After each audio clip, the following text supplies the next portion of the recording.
ദിലീപ് കുമാർ ചേരുന്നുണ്ട്. ദിലീപ് കുമാർ, അതായത് ഒരു രാഷ്ട്രീയ വിഷയമാണ് എന്നൊരു ധാരണ പോലും LDF ഇല്ല എന്നാണ് മനസ്സിലാക്കേണ്ടത്. ദിലീപ് കുമാർ, ഉന്മേഷ്, കേരളത്തിൽ വലിയ ചർച്ചയാകുന്ന ഒരു വിഷയം ഇടതുമുന്നണി യോഗത്തിന്റെ അജണ്ടയിൽ പോലും ഉണ്ടായിരുന്നില്ല എന്നാണ് അല്പസമയം മുമ്പ് RJD നേതാവ് വർഗീസ് ജോർജ് വ്യക്തമാക്കിയത്.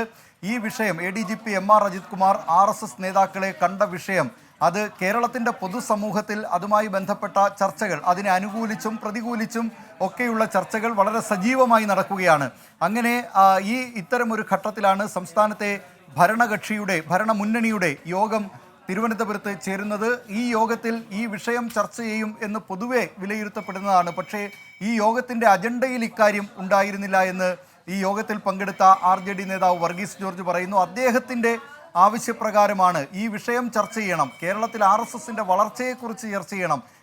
കഴിഞ്ഞ രാഷ്ട്രപതി തെരഞ്ഞെടുപ്പിൽ കേരളത്തിൽ നിന്ന് BJP സ്ഥാനാർത്ഥിക്ക് ഒരു വോട്ട് ലഭിച്ചതിനെക്കുറിച്ച് അടക്കമുള്ള കാര്യങ്ങൾ, അതടക്കമുള്ള വിഷയങ്ങൾ നിലനിൽക്കുന്നുണ്ട്. അതുകൊണ്ട് തന്നെ അത് ചർച്ച ചെയ്യണം എന്നാവശ്യപ്പെട്ടപ്പോഴാണ് CPI അടക്കമുള്ള മറ്റ് ഘടകകക്ഷികളും ഇതിനോട് യോജിച്ചത് എന്നാണ് വർഗീസ് ജോർജ് വ്യക്തമാക്കിയിട്ടുള്ളത്. ഏതായാലും മുഖ്യമന്ത്രിയുടെ നിലപാടിന് ഈ ഇടതുമുന്നണി യോഗം വഴങ്ങിയിരിക്കുകയാണ്. പുറത്തു വലിയ പ്രതികരണങ്ങൾ, എന്തിനാണ് ഇത്തരം കൂടിക്കാഴ്ചകൾ നടത്തിയത്, എന്തിനാണ് ഈ സർക്കാരിൻ്റെ ചെലവിൽ ഇത്തരം കൂടിക്കാഴ്ച RSS നേതാക്കളുമായുള്ള കൂടിക്കാഴ്ച നടത്തിയത് എന്നതടക്കമുള്ള വലിയ വർത്തമാനങ്ങൾ പറഞ്ഞിരുന്ന CPIക്ക് വലിയ പ്രഹരം തന്നെയാണ് ഇപ്പോഴുണ്ടായിട്ടുള്ള തീരുമാനം.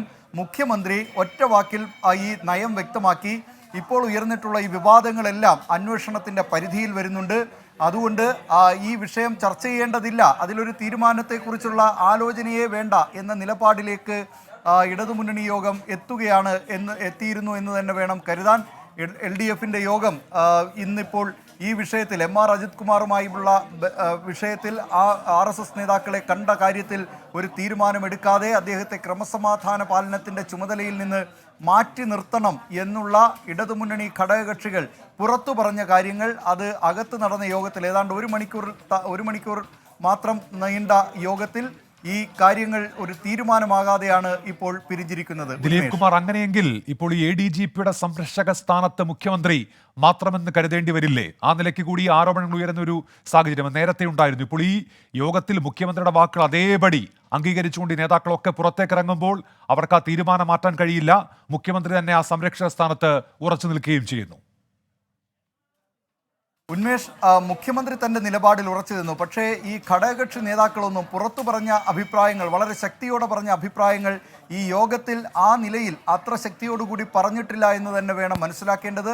രാവിലത്തെ മന്ത്രിസഭാ യോഗം തന്നെ ഇതിൻ്റെ ഒരു സൂചനയായി കണക്കാക്കാം. രാവിലെ നടന്ന മന്ത്രിസഭാ യോഗം ഈ വിഷയം അതിൻ്റെ അജണ്ടയിൽ ഉണ്ടായിരുന്നില്ല. ആ കാര്യങ്ങൾ ആരും പുറത്തു നിന്ന ഒരു ഔട്ട് ഓഫ് അജണ്ട എന്നുള്ള നിലയിൽ അജണ്ടയ്ക്ക് പുറത്തു നിന്നുള്ള ഒരു ഇനമായി ഈ കാര്യം ചർച്ച ചെയ്യണമെന്ന് CPIയുടെ അടക്കം മന്ത്രിമാർ ആവശ്യപ്പെട്ടിരുന്നതുമില്ല. മന്ത്രിസഭാ യോഗം സുഗമമായി അവസാനിക്കുകയും ചെയ്തു. അതിനുശേഷം വൈകിട്ട് ചേരുന്ന ഇടതുമുന്നണി യോഗത്തിൽ ഈ രാഷ്ട്രീയ വിഷയങ്ങൾ ചർച്ചയ്ക്കെടുക്കും, അത് വിശദമായി തന്നെ ചർച്ച ചെയ്യും എന്നാണ് പൊതുവേ കരുതപ്പെട്ടിരുന്നതെങ്കിലും അത്തരത്തിലുള്ള ഒരു ചർച്ചയും ഉണ്ടായില്ല.